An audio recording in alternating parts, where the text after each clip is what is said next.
خپل وطن جوړو لنړۍ سره سیال نور سمسور بېکړو نور سمسور بېکړو د جنت په مثال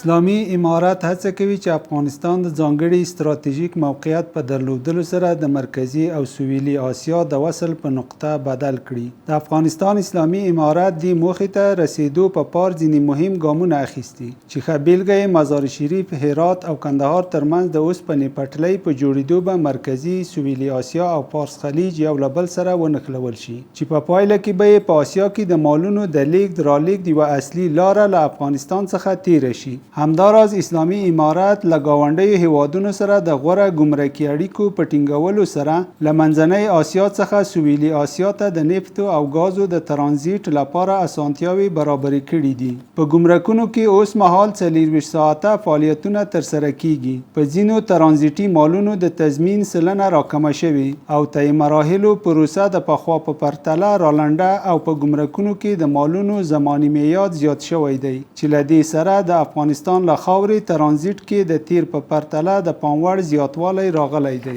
په 1401 لمریز کال کې د ترانزیت له درکه 2 میلیارده افغانۍ ګمرکي عواید ترلاسه شوي. اوس مهال ازبکستان، ایران، پاکستان، تاجکستان او ترکمنستان هیوادونو ته د افغانستان له خاورې ترانزیت ترسره کیږي. همدارنګه افغانستان په سیمه کې د انرژي د لیږدولو په یو مهم مرکز بدلیدونکی دی چې د موجوده پروژو لکه ټاپي، کاسازر او ټوټا په پیل او عملي کېدو سره به افغانستان د منځنۍ او سویلي اسیا د وصل نقطه شي. همدا ډول به په نږدې راتلونکي کې افغانستان د چین په نوښت د یو کمربند او یوې لارې پروژې سره یوځای شي چې په پایله کې به د کابل، اسلام آباد او بیجینګ د درې اړخیزو اقتصادي همکاریو د لا پراختیا او په سیمه کې ثبات سبب وګرځي. خپل وطن